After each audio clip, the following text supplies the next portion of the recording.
Good morning. Morning. My name is Valerie Bailey, and I'm here with colleagues Sheryl Kujawa-Holbrook and Jolyon Pruszinski. And we are here with the Historical Society of the Episcopal Church, and we're making history today because it is the first panel since we have become an affiliate with the American Historical Association. So thank you for being here. You can now tell, your family members that you were here. You were here.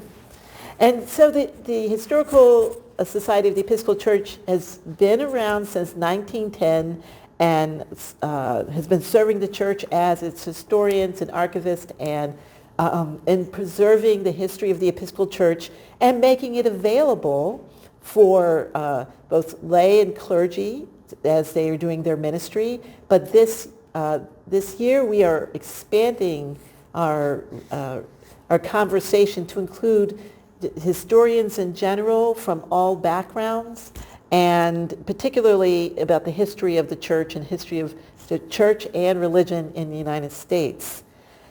So we are here as an opportunity to share some of the research from our journal here, the Anglican and Episcopal History, and other publications, including the Historiographer, and our various events and conferences.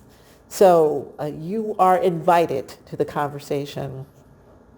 So part of what we've been really looking at is what have we been writing about and what we have not been writing about.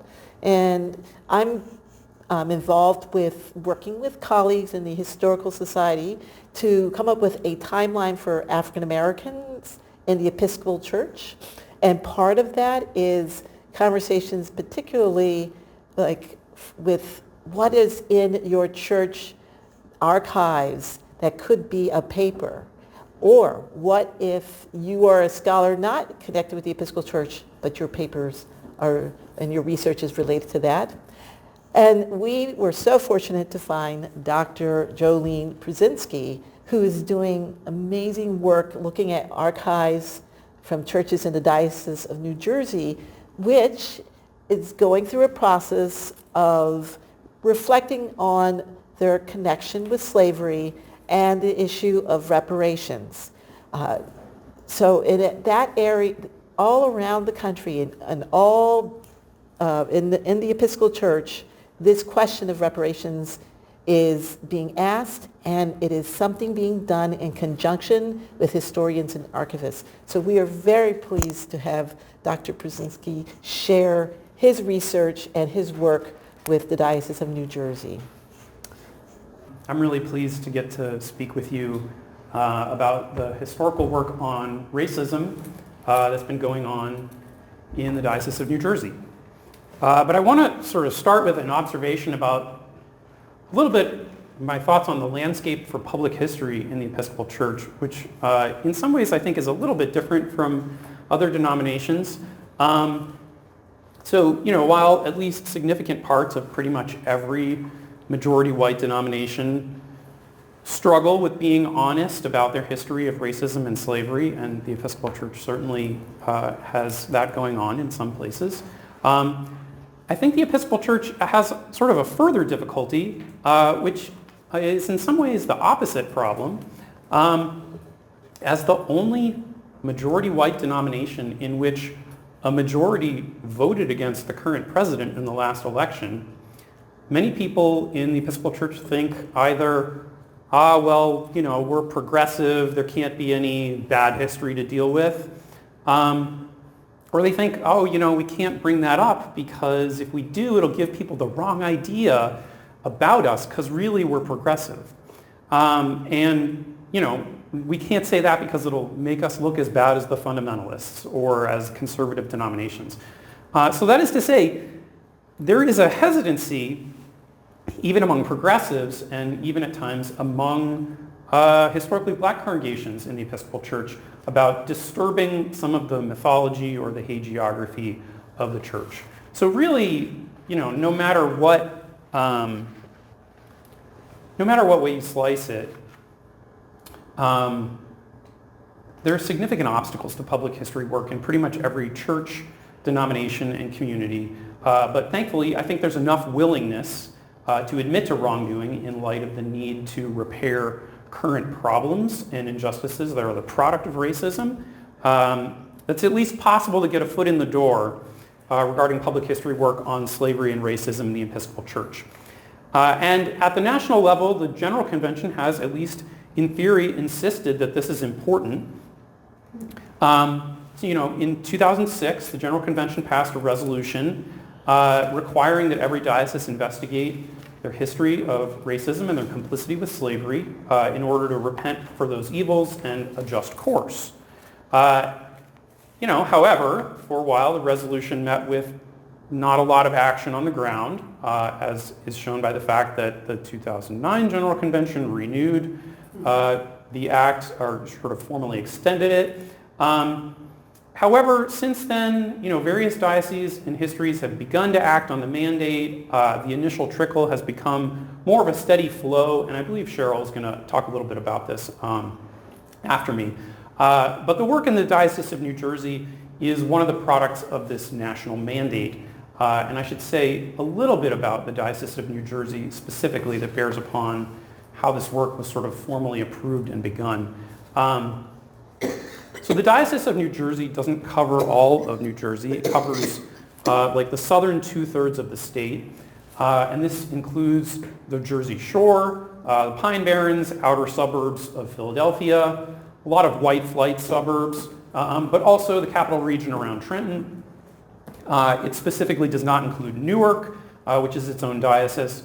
The southern part of the state has the reputation for being pretty conservative. It was and still is a bastion of formal and informal segregation. Moreover, New Jersey has a legal doctrine known as home rule, which mostly allows local jurisdictions a great deal of freedom in governing themselves.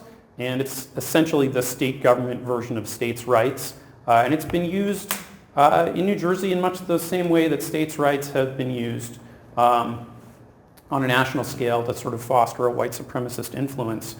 So the Diocese of New Jersey, just kind of out the gate, is in a rather conservative part of the state, has a reputation nationally as being rather conservative, theologically and otherwise. So this bears on sort of the willingness to deal with its history of racism. And the recent history is a little bit fraught as well. In the 1990s, the diocese actually ousted its bishop, in part over racist incidents. There was one particular convention in which the Black Caucus of the diocese staged a walkout in protest of the bishop, and the historically black congregations of the diocese withheld their diocesan contributions. Eventually, in order to oust that bishop, a very large severance had to be paid, and many of the white congregations in the diocese sort of resented that paying for this had, to their mind, been foisted upon them, and they blamed many of the black churches and members of the diocese. So this episode sort of made it clear to a lot of people that anti-racism training in the diocese was absolutely necessary. And the diocese since then has made significant strides in that area, but there's been a long kind of racial tension in the diocese for those who remember the episode. And the first time a resolution was brought before the diocesan convention to establish a reparations commission, I believe it was in the first half of the 2010s, it was voted down, no doubt in part as a result of this sort of still simmering tension over the bishop ouster in the 90s. However, in the wake of the George Floyd protests and under leadership of then Bishop William H. Stokes, in November 2020, the diocese finally took up the charge of the aforementioned General Convention resolution and approved the formation of a year-long reparations task force to begin to investigate its history of slavery and racism. And by this time, years of running anti-racism trainings had worked to build a sort of diocese-wide support for the effort, which can be seen by the fact that the resolution was overwhelmingly approved. And this broad support was clear from the rapid affirmation by the convention in 2022 in converting the then temporary task force into a formal commission following its initial work. So the first members of the commission considered their most pressing initial goal to be establishing how the church had participated in the early days of New Jersey's development of a slavery economy. At first, the commission attempted to conduct the research themselves. They found they didn't really have adequate capacity or training. But in their initial work, they'd sort of discovered bits and pieces of the overall picture. An early bishop, John Cruz, had been a slave owner. A few congregations had begun to reckon with their own histories of enslavement, such as Christ Church Shrewsbury, which is one of the oldest parishes in the diocese, and Trinity Church Princeton, which is one of the more academic parishes, as you can imagine. But a sort of more complete accounting was necessary to support adequate diocesan educational efforts. And I'm very grateful that the commission decided at this point in the fall of 2022 to invite me into the work and to help facilitate this work. And that's the point at which my investigations began. Before I get into sort of particular ways we've engaged in public history outreach and education, I want to just share some of the key observations that we've been able to make on the history, many of which appear in my recently released book, Anglican Slavery in New Jersey, An Initial Accounting. I've got a few copies here if anybody wants one. A big part of this initial work, especially the colonial era work, was simply pulling together the research that other historians had already done, but which either didn't notice Anglican or Episcopal connections of those involved, or which had direct bearing on the Church in New Jersey, but which much of the Episcopal Church in our diocese, especially the white parts, has not done a great job of remembering. So in a sense, just sort of pulling these things out of their silos and putting them all together in one place is sort of how I envisioned the early stages of this work. So, as has been documented by various historians, there was little Anglican presence in what later became New Jersey when the British took it from the Dutch in 1664, but slavery was already well established. The British continued the employment of slavery in both East and West Jersey as part of their goal to establish a plantation economy in the colonies. And during this time, the Crown operated a monopoly on the transatlantic slave trade with the colonies through the Royal African Company. And in the Caribbean colonies, Anglicans helped create the legal and linguistic conventions of associating white with free and Christian and black with slave and pagan. These conventions were imported into the Jerseys, especially East Jersey, by Barbadian transplants, who brought enslaved Africans with them as part of an early speculative land grab. White settlers were compensated with as much as 150 acres of land for each enslaved person that they brought with them. And in 1704, many of these influential Anglican colonists worked to establish the legal approaches to slavery developed in the Caribbean across the whole now unified colony of New Jersey. In this legislation, manumissions were severely discouraged, and in support of formation of these early slavery codes, the staff of the Archbishop of Canterbury actually sent draft legislation, model legislation, to New Jersey legislators seeking to ensure that the baptism of an enslaved black person would not be allowed as grounds for manumission. This provision, through the efforts of influential Anglicans, was incorporated into the legislation and became colonial law. So during this time, the Anglican Church was looking to become better established in the colony, which was then populated mostly with dissenters who were not very interested in the Church of England. The Society for the Propagation of the Gospel, or SPG, formed in 1702 to support the development of the church in the colonies and began sending priests. And these priests worked in concert with local elite Anglicans to establish congregations. By the end of the colonial period, there were approximately 24 churches established in the colony and a similar number of preaching stations. The Anglican Church never became the official church of the colony, so financial support was provided by local congregations and by the SPG. Local congregations were expected to pay for building and upkeep and to provide some support for the priests, and the SPG provided the bulk of the base salary to the priests, though the crown also furnished an initial bounty for the sending of many of the priests. Because the crown was directly profiting from the slave trade, and because the SPG derived significant income from its Codrington plantation, which enslaved hundreds of Africans at a time, we should understand the financial backing for priests in New Jersey at this time to be the product of enslaved labor. But even more directly, financial backing for building and establishing Anglican churches in colonial New Jersey came from using enslaved labor. Most of the wealthiest Anglicans in the colony at this time were participating fully in the plantation economy and enslaved black Africans. Colonel and later Governor Lewis Morris, for instance, owned a mine at Tinton Falls in the early 1700s on which he enslaved at least 67 black people. He was involved in the establishment of the SPG and in the founding of a few different congregations. Early in his career, he was probably the most prolific enslaver in all of the American colonies at the time. Colonel Peter Schuyler, from the well-known Schuyler family, was heavily involved in the establishment of a few different New Jersey churches as well. His wealth came from his plantation and from the inheritance of his father's copper mine in what is now North Arlington, New Jersey. His father was the wealthiest British colonist in the Americas at the time and operated his mine for decades with enslaved labor.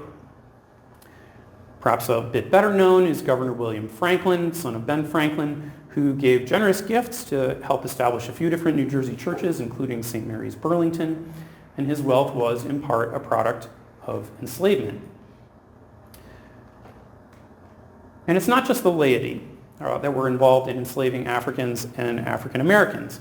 Many priests came to the colony not merely to establish the church, but to participate in and benefit from the plantation economy. Several of the longest serving and best established and influential priests who lived in colonial New Jersey, such as Alexander Innes and Edward Vaughan and Samuel Cook, owned plantations, enslaved black people, and fostered a culture of support for the institution of slavery in their congregations.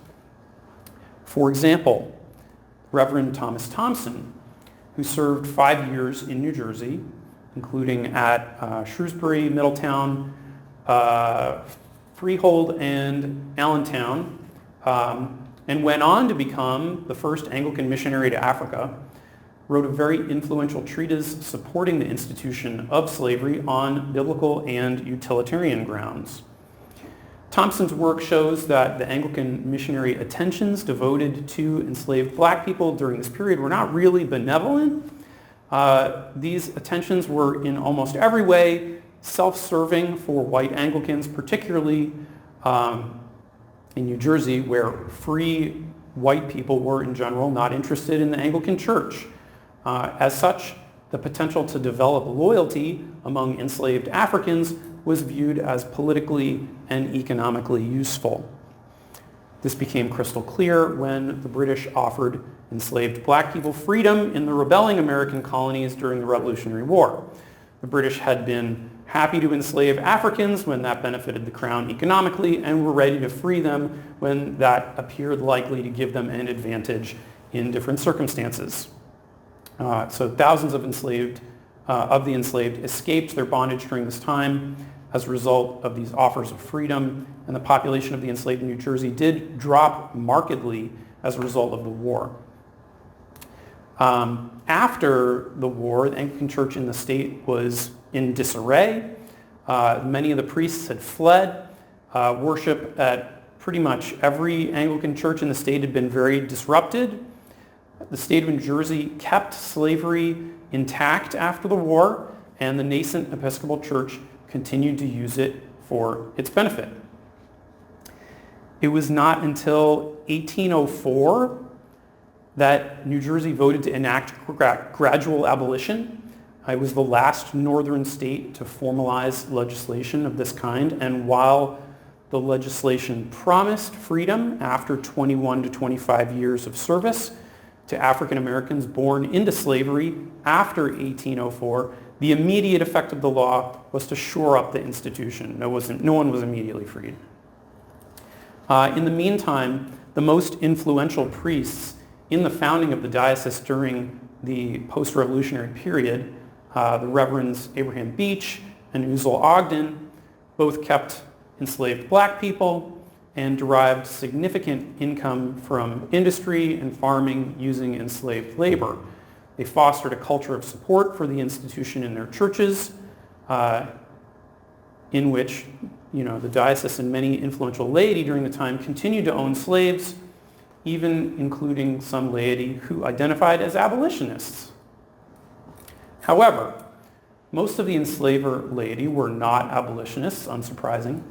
For example, Senator Robert Stockton of Trinity Princeton, who was influential in the racist American Colonization Society, used force to seize what became Liberia to support the colonization project. He enslaved black men and women himself in New Jersey and kept a sizable plantation in Georgia where he kept over 100 black people enslaved at any given time. His father-in-law, John Potter, served as New Jersey's lay deputy to the General Convention for decades. Potter was also one of the founders of Trinity Princeton, also enslaved hundreds of black people in the South while living in New Jersey. However, perhaps the most notorious Episcopal enslaver during gradual abolition was the corrupt Middlesex County Judge Jacob Van Wickle.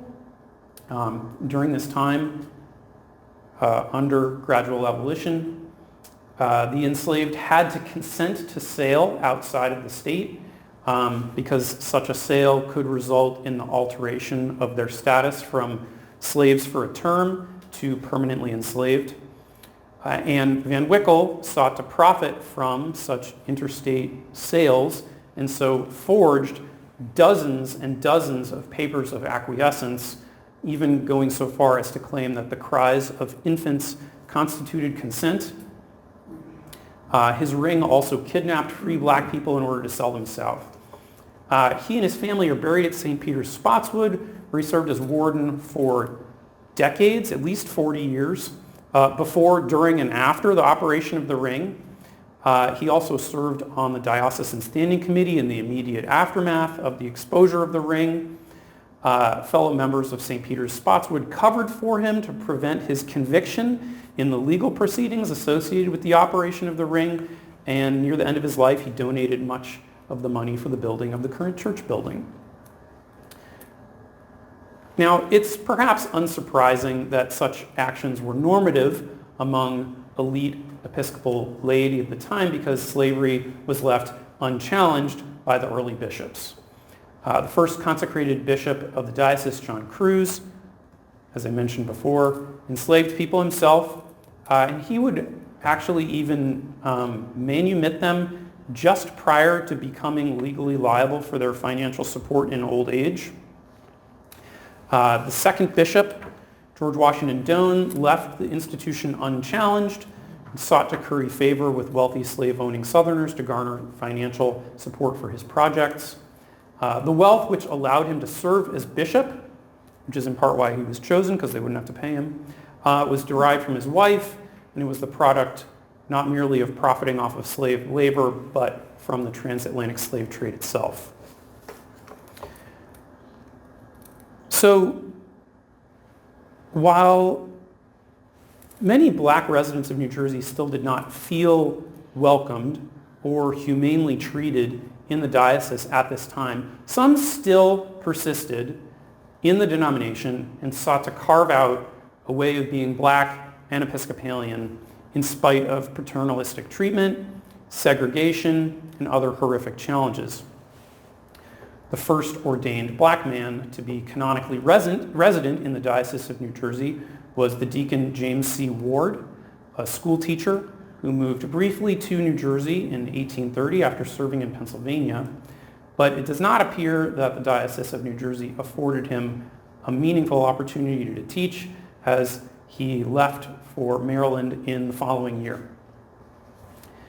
And the first black man to become a candidate for holy orders in the diocese in 1856 was John N. Still, who served as a lay reader at the so-called Africa Mission in the Free Black Settlement of Macedonia, which was modestly supported by Christ Church Shrewsbury.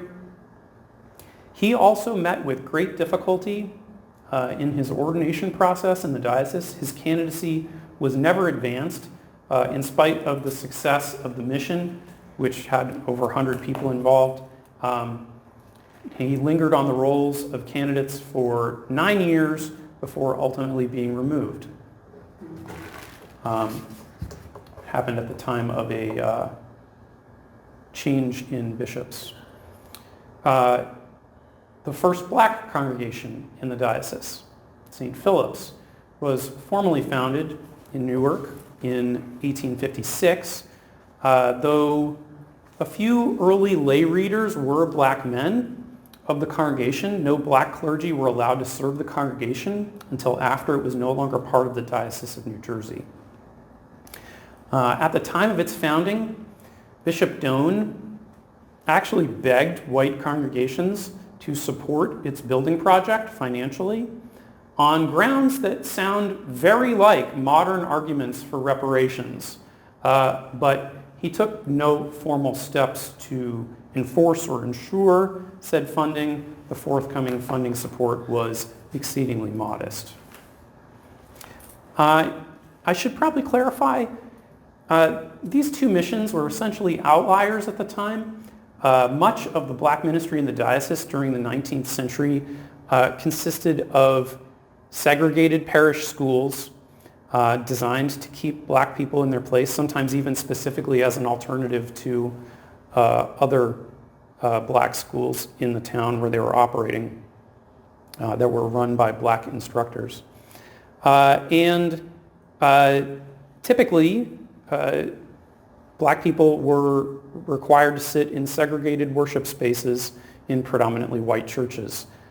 Most attention to black ministry, rather than manifesting in local settings and established relationships, came in the form of giving to Episcopal missions to Africa. Mm-hmm. So after New Jersey was forced by the 13th Amendment to end slavery following the Civil War, and the diocese was split soon after into the Diocese of Newark and the Diocese of Southern New Jersey, now formerly known as the Diocese of New Jersey, the difficulties that black Episcopalians suffered did not cease, but transformed into a new set of challenges. The development of Jim Crow laws, the resurgence of the KKK, formal and informal segregation, and the ongoing white efforts to disempower black Episcopalians in the diocese have all been part of this continuing history of honestly horrific treatment. The Great Migration resulted in significantly growing black population in New Jersey, and by the end of the 19th century, the diocese could no longer ignore the need to work with this growing population. In the 1890s, Bishop Scarborough's hand was kind of forced by the presence of a couple of quickly growing segregated black missions that were sponsored by white congregations in Asbury Park and in Camden. The fact that confirmations in these missions outpaced those at all but a few white parishes in the diocese during the mid-90s sort of caught his attention like inescapably. And it was at this time that he concluded that the diocese could no longer utterly neglect black people, and rather than continuing to let individual parishes sort of do whatever they wanted with respect to black ministry, he decided he would begin, at least in fits and starts, to use some diocesan funds for this purpose. He publicly acknowledged the very persistent racism in the diocese, going so far as to admit in a convention address that black people did not feel welcome in white congregations. His solution to this was to encourage the founding of additional black churches, and it is to his episcopate that most of the historically black churches in the diocese date their founding. It's also to his episcopate that we may date the first ordination of a black man to the priesthood in the Diocese of New Jersey. The Reverend Eugene Leon Henderson was ordained a priest on October 7th, 1897 in St. Paul's Episcopal Church, Camden, and he served for a time at St. Augustine's, Camden, a black church that had just been founded. So some of these historically black churches, like St. Albans, New Brunswick, were founded by black Episcopalians fed up with racism in white churches.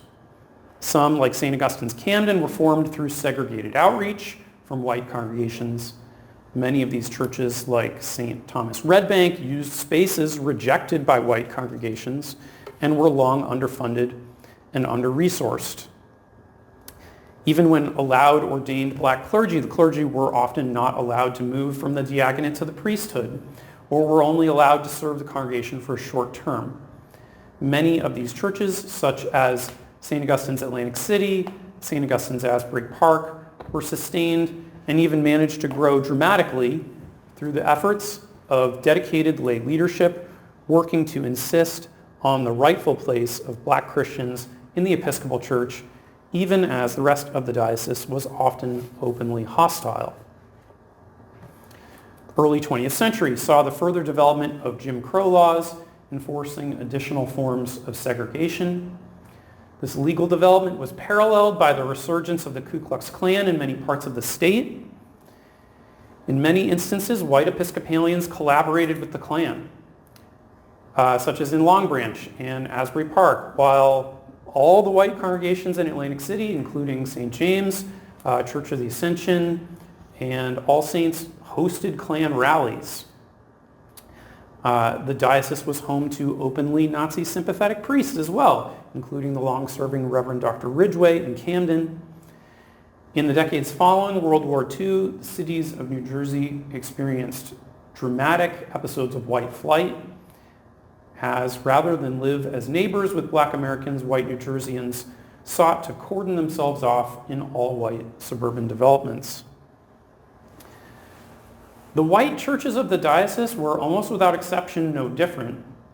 In Elizabeth, in Camden, in Trenton, in Atlantic City, white congregations were abandoned or shuttered as white parishioners left increasingly African American neighborhoods rather than live alongside and worship with black Christian sisters and brothers. For example, when the property developers Levitt and Sons sought in the mid-1950s to build a massive racially restricted Levittown in the Willingboro area, they donated land to the diocese for the building of an Episcopal church in the exclusively white development. The diocese jumped at the chance. This is even as a similar development across the Delaware had Klan activity at the exact same time in order to keep black residents out. And so it's like they knew what they were signing up for. In terms of the Diocese of New Jersey, they knew what they were signing up for here. The donation of land was accepted. A successful diocese-wide fundraising campaign ensued to build Christ the King. It mandated donations from every church in the diocese, including underfunded historically black churches. The project had support from Bishop Banyard on down, and a significant part of the funding came from the liquidation of the property of the historically black church St. Monica's in Trenton. In order to accomplish this, St. Monica's black congregation was dissolved by the diocese by fiat in the name of integration, and parishioners were ordered to attend other churches. The only church that extended a formal welcome was St. Michael's in Trenton. Nearly 100 formal letters of transfer from St. Monica's were processed at the closure, so this was a thriving church. Yeah. In its early years of operation, Bishop Banyard installed a favorite priest of his at Christ the King and corresponded with him kind of unusually intimately, including overtly racist remarks in the aftermath of the Trenton riots in 1968. Somewhat ironically, the area around Christ the King, soon after this, itself actually became the object of white flight. And today, Christ the King is a predominantly black parish that now, as a result of the Commission's research, in part, considers St. Monica its mother church. Ultimately, the New Jersey court systems have overturned explicit race restrictions, but the informal modes of enforcing segregation have persisted, and often Episcopalians have been involved in working to maintain a segregated status quo. New Jersey has remained a highly racist and functionally segregated state to this day. The wealth gap between white and black households in the state is 20-1, as compared to the national average of 7-1. As white flight caused urban areas to lose wealth, opportunity, and infrastructure support, the diocese encouraged the founding of new churches in white suburbs while closing churches in urban areas. Urban churches, which generally speaking became increasingly black, suffered serial mergers and persistent underfunding, while suburban churches, which were almost exclusively white, can point to the period of the mid-20th century as the period of their greatest economic flourishing. I could go on, but for now, just to sort of sum up, Anglicans and the Anglican Church were fully involved in the enslavement of black people in colonial and antebellum New Jersey. The Church and its laity worked to create a legal establishment of slavery in the state. Many of the priests, bishop, and laity sought to and did benefit financially from slavery. Their churchly attentions to enslaved black people were limited and largely for self-interested reasons, and few influential New Jersey Anglicans or Episcopalians fully opposed slavery. All colonial-era churches, and most, if not all, antebellum churches in the diocese were established through the use of funds connected directly to slavery. Even after slavery was abolished, the diocese segregated most black ministry for almost another 100 years, and even when black ministries were permitted or encouraged, they were severely underfunded, requiring a dramatically higher percentage of parishioner income in donations to operate. The diocese regularly engaged in highly paternalistic and racist actions, not least of which included the serial closure of black churches, integration as a tool of control, under promotion of black clergy, and marginalization of black ministries. In the book that I mentioned earlier, Anglican Slavery in New Jersey, An Initial Accounting, I cover a lot of this material up through the end of the Civil War. But the research into the subsequent history of racism in the diocese is, of course, ongoing. Now, having spoken a little bit about the sort of outlines of a lot of the material that the Commission has documented, I want to take some time to speak about the methods of public history outreach that we've used to try to educate people in the diocese about this history.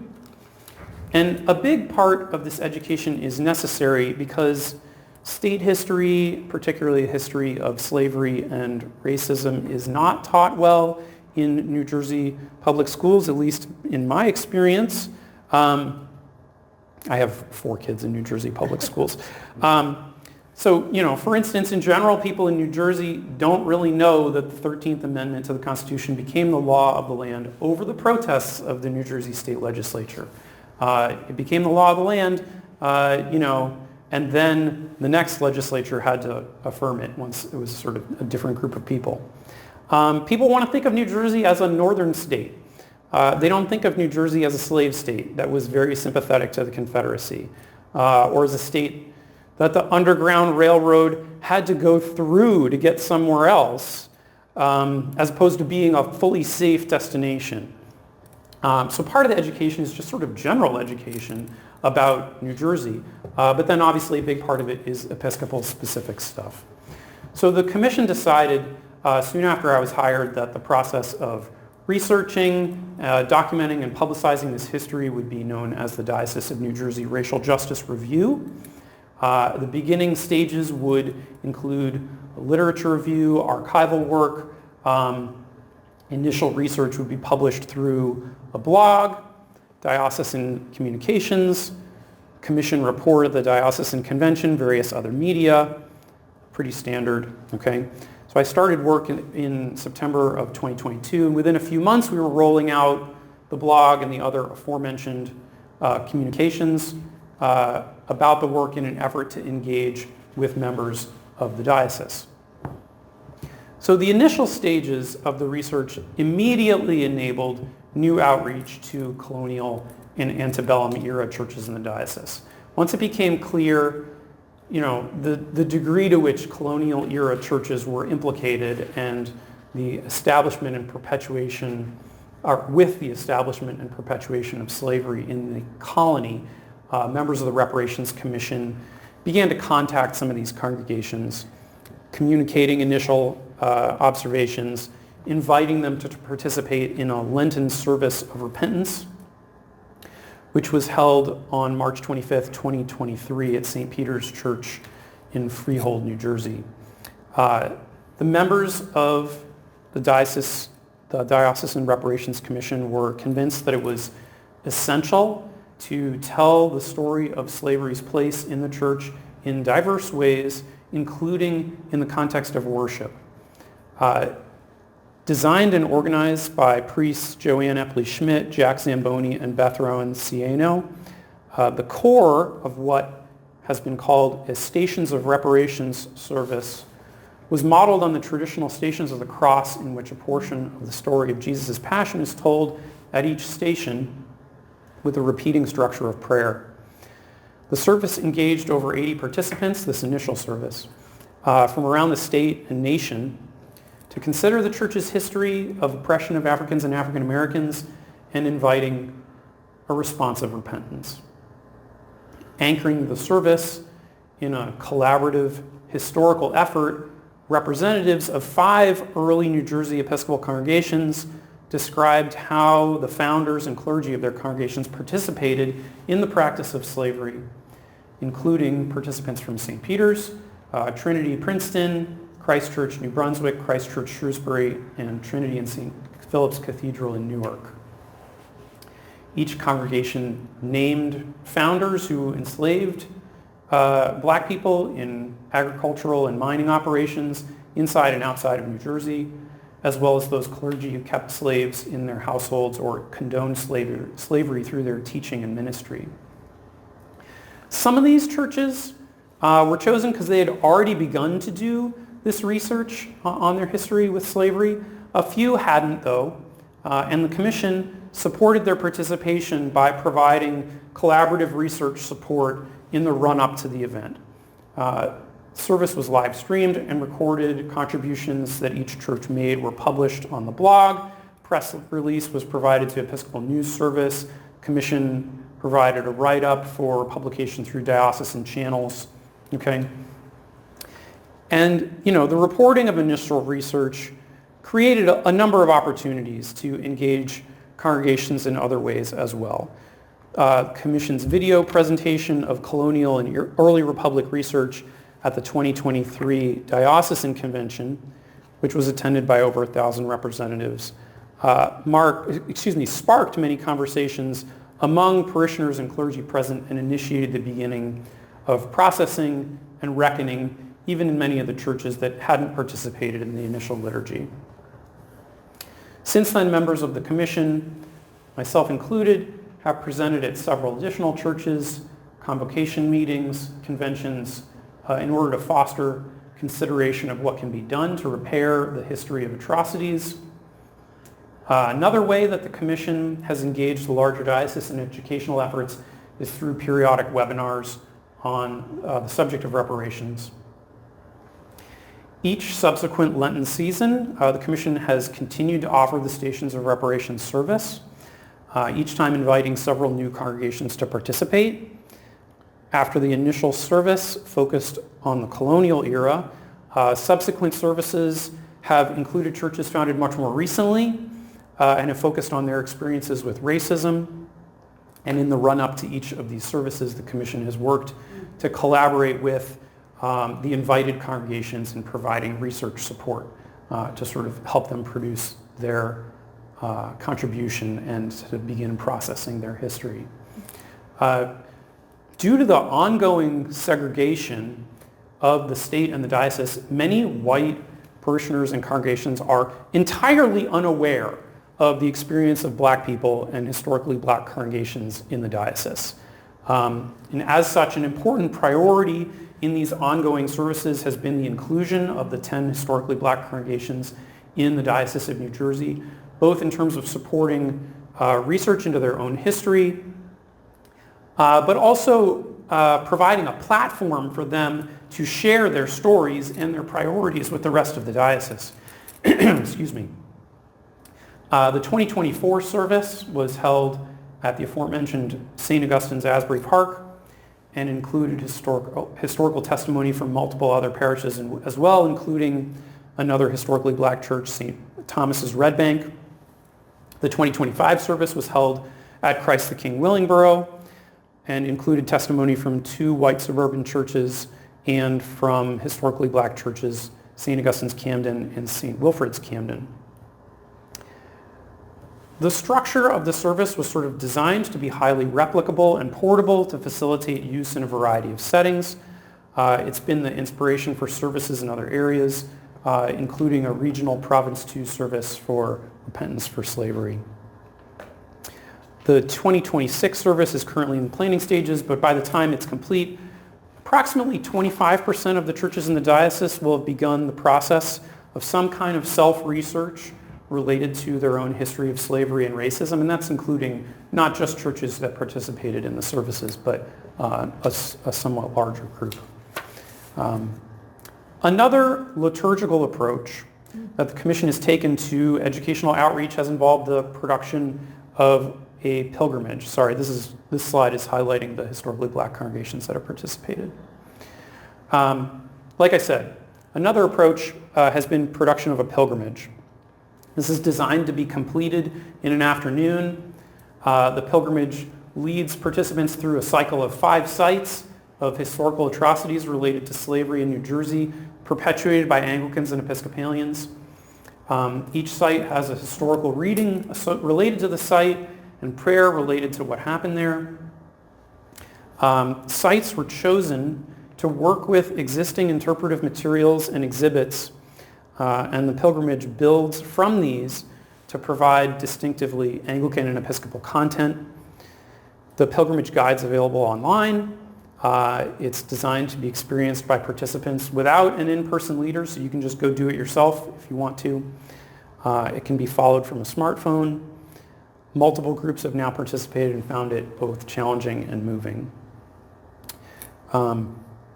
As I mentioned previously, it's been a priority for the Commission to work with the historically black churches in the diocese, and the Commission's historical outreach to historically black churches for the station service has been paired with listening sessions to gather oral histories and more formal surveys on the subject of congregational finances, health, and ideas about what reparations could look like for each congregation.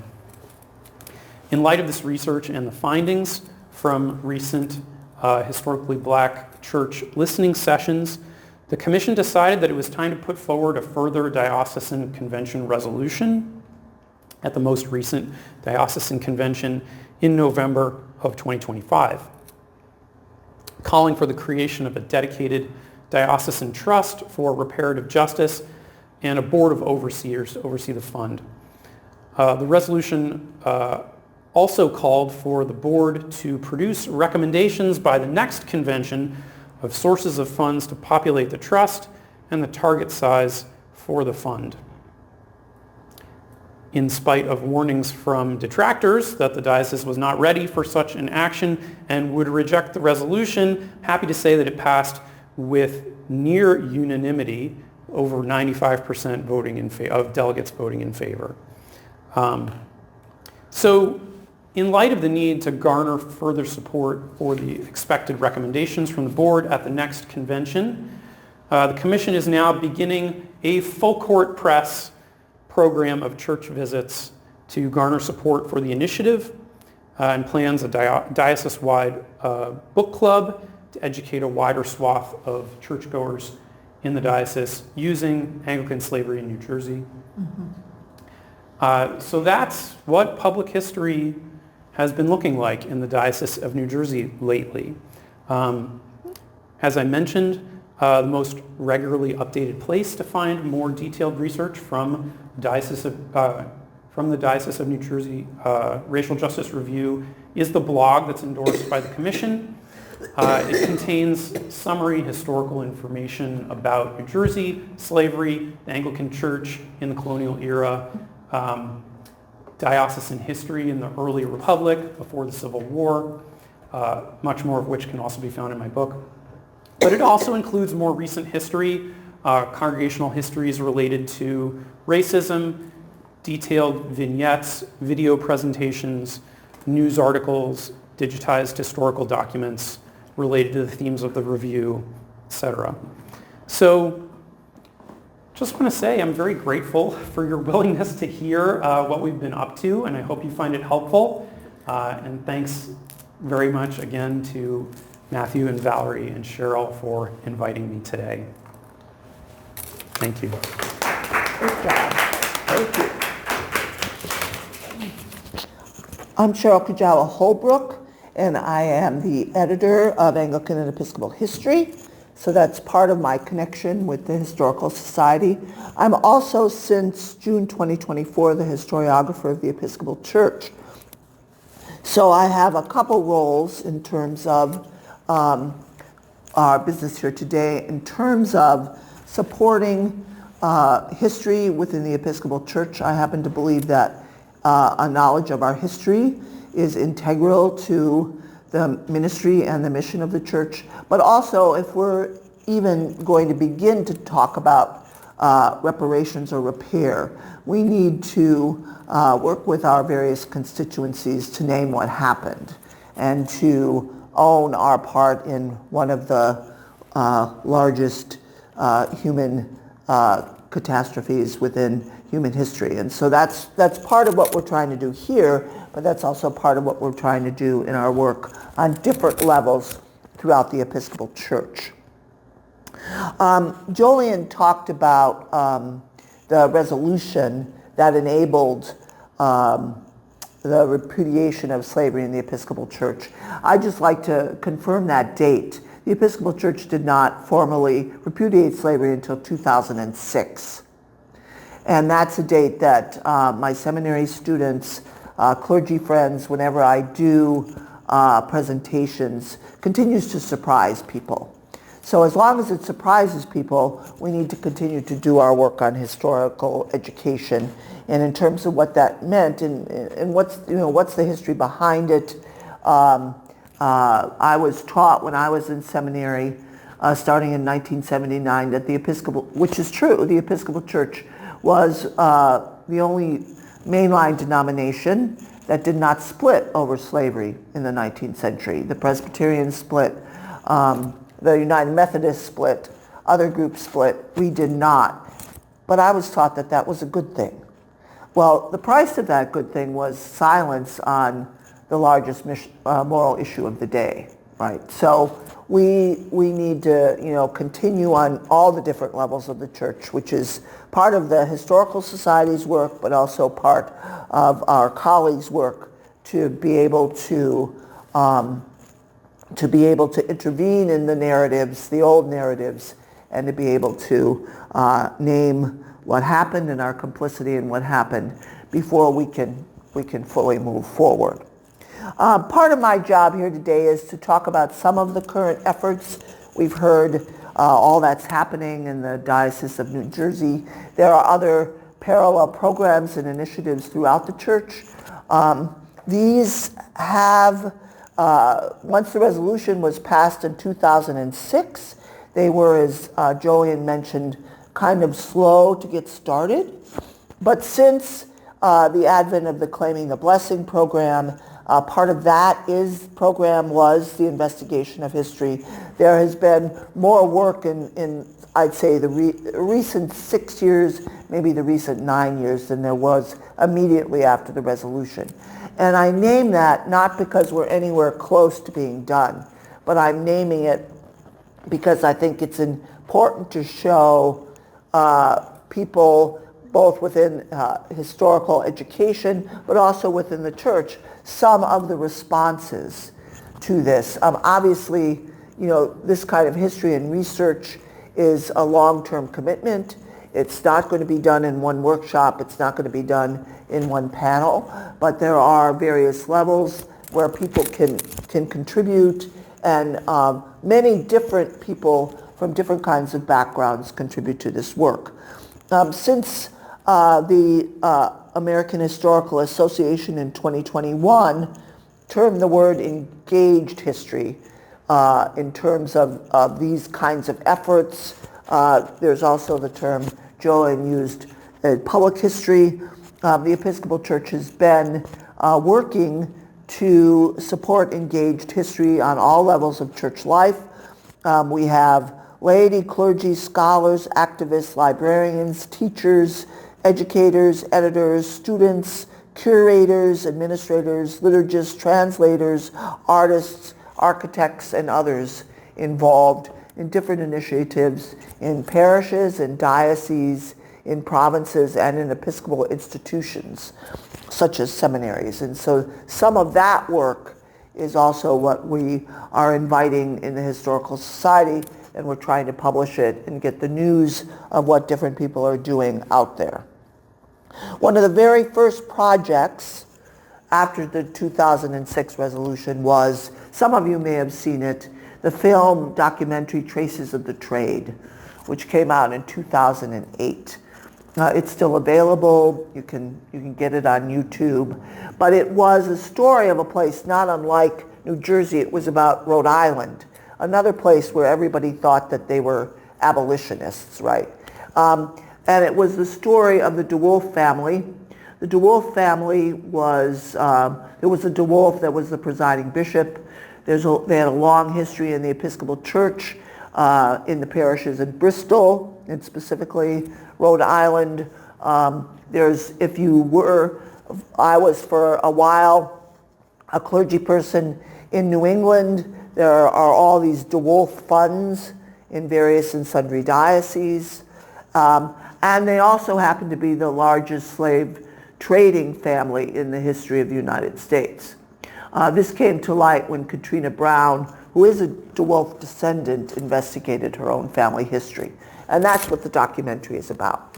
That was one of the early attempts. It was shown at General Convention, but it was an early attempt to show how a family came to terms with that particular history and then engaged with the institution, and then what they did after. Jolyon was talking about the ongoing efforts in the Diocese of New Jersey, what this family and the parishes and the people that engaged with the film, what they did afterwards. Those efforts of that family are ongoing, and it's been quite a few years since the film. So it gives you an idea how some of these, we still have a long way to go, but some of these creative responses generate other responses, right? And then they encourage people to go further in their work. Some of the, I mentioned claiming the blessing. I'll just relate to some of these ideas to give you an idea of the variety of projects out there. One of the things that I think has been helpful in the historical initiatives as a church is an awareness among local people that slavery and racism, doing that history is also a contextual issue, right? What are the sources there? Who was involved? It makes a difference where you live geographically. And on the other hand, that it's very difficult. I haven't found any place yet that has not found complicity with slavery. Because the issue, there's the issue that Jolyon saw, who among Episcopalians owned slaves. The case of the people in Rhode Island is they owned the boats. Very few people did anything good with a boat in the 18th century, right? So you already know, with that history and with trips back and forth to plantations in the Caribbean, what people in Rhode Island were doing. Anybody that bought molasses, right, was contributing in it. Parishes bought slaves. Parishes bought shares in boats, so they might not be directly trading slaves, but they were supporting the boats that went there. So the large economic spectrum that was involved with slavery really implicated everybody, and how those connections were made differed according to where people lived geographically and the different kinds of industry. It later was the case in New England. People in Massachusetts, where I worked, didn't want to see it, but you know, when they shifted industry to factory production, the cotton came from the South and was picked by enslaved people, right? So there is this chain that people need to identify locally.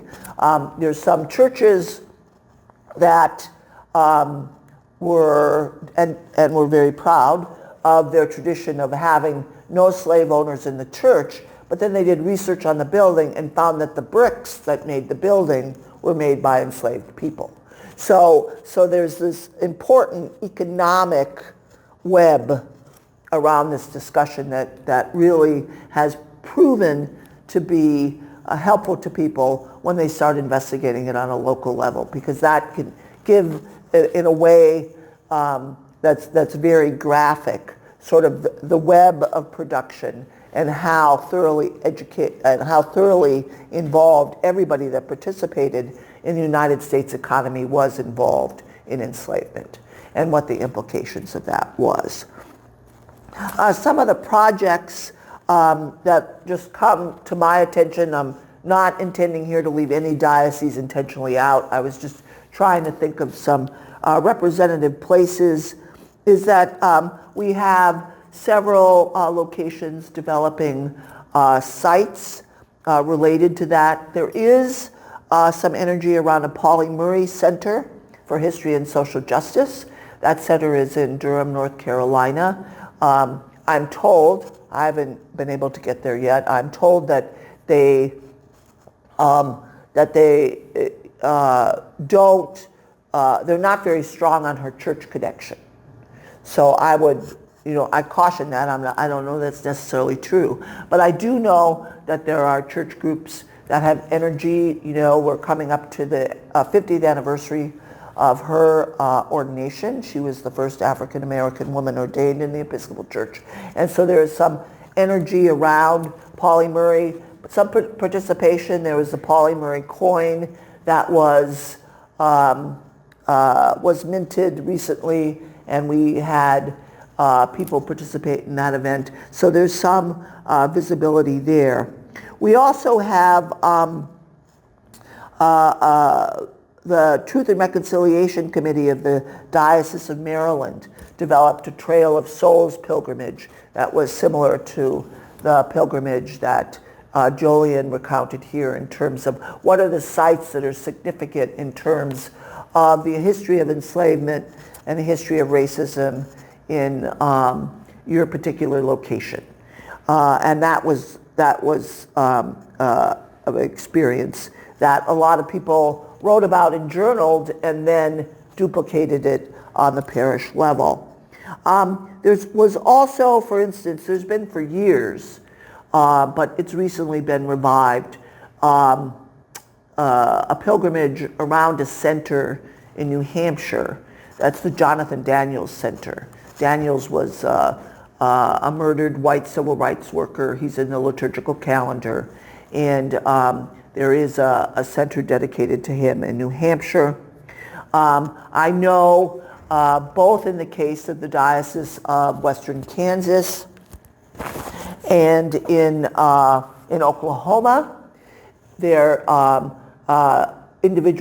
diocese and then individual parishes investigated the history of lynchings in those communities, and particularly those in both cases suppressed, and these were events that were major public events, happened in the town square. And so in both of those locations, the Episcopal Church participated in making sure that there were memorial tablets, that what happened was put into the town narrative, and then had pilgrimages to those places and recounted, in fact, the events that happened. And so that was one way of, where are the suppressed narratives? Where are the things that people don't want to talk about? Is part of the methodology in getting at some of these histories. Some of the others, there's growing national participation now. There are pilgrimages out of Selma. There's also pilgrimages to the Legacy Museum in Montgomery. And so and some places have gone broader. I know that my own diocese, Los Angeles, has done, and they made, in our case, very sure that it was interracial, that there were both, that there was not just a case of white people getting on a boat and going to Cape Coast, Ghana, but that there in fact was a group from the diocese that was representative ethnically, racially, and culturally. There's also one diocesan pilgrimage to Senegal. So, pilgrimages can be tourism, or they can be deep spiritual encounters and transformative.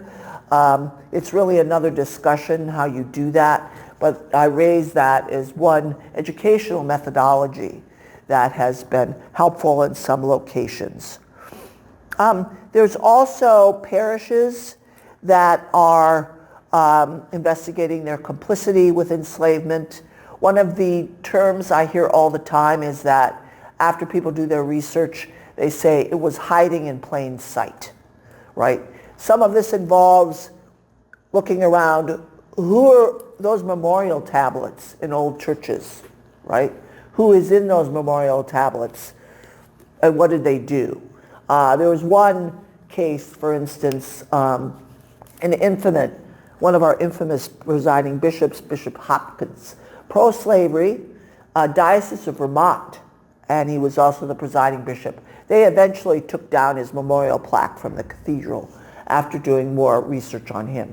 So parishes have to research not only their documents and their membership, but you need to research the physical plant. Where did the materials come from? Who's buried there? Who's in the memorial plaques? We've often, some places have found, for instance, because they were unmarked graves, they have found attached to their graveyards and cemeteries there are actually enslaved people that were buried. And some parishes have done the research to provide markers and to provide, the appropriate memorial plaques for those cemeteries. So there's also a great deal of work being done sort of in historic preservation, but also in investigating your physical plant and your building and how and how those resources came together to provide it.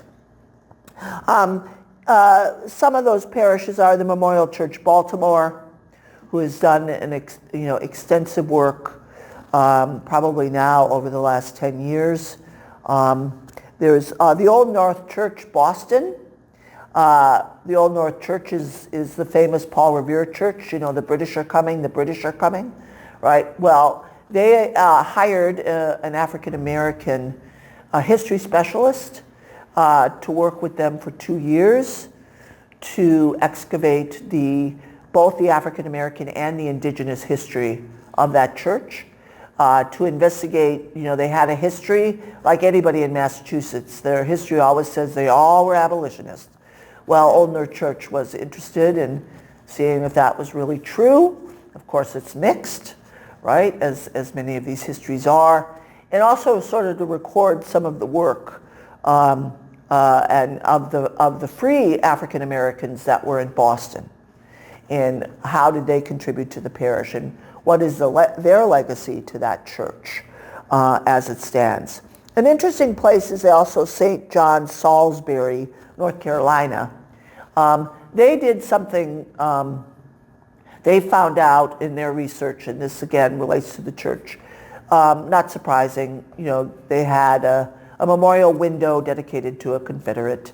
But in that research, the other step of it is they realized, we're a downtown church, and you look at us visually, and every photograph, every image in every window, the apostles, everybody is light-skinned. And what does that say? How does that communicate our welcome in this day and age? So they did considerable fundraising in worship and development. And what they decided to do is they added additional images, large icons, changed some of the windows, and they employed an artist to do it so that they have more Afrocentric images of saints. They have apostles with the skin color, which most likely equates with how the apostles really looked. And so they really did not only an intellectual transformation, but they transformed visually what their worship space looks like. So, and this is just a really medium-sized church in Salisbury, North Carolina. But it shows, the creativity and dedication of people. Lastly, I would say, there's majority white dioceses also have done some interesting work. The Diocese of Iowa found in a survey that the state of Iowa was considered the worst place in the United States for African Americans to live. And so they have been doing some research, some counter work, some work on welcome and hospitality, all sort of in response to not only the history of Iowa, but how do we counter the thing? We're not racist here, there's just white people, which is a very common thing to say in majority white contexts. And so they're really countering that, and looking at how they work with local churches to be more authentically welcome for the people of color that are in Iowa. The Diocese of Colorado is another place. They're sponsoring a 2-year historical project on the treatment of African Americans within Colorado with a view towards submitting it to the legislator. So what they want to do is then collect data and then submit that to their local governance in a way to make social change. And I think on a bottom level, that's what this is all about. It is, of course, has a lot to do with who we are as a church and who we want to be, but it's also linked to systemic change and how do we use what social power we do have as a church to be able to affect good in the local area. And I'll stop there.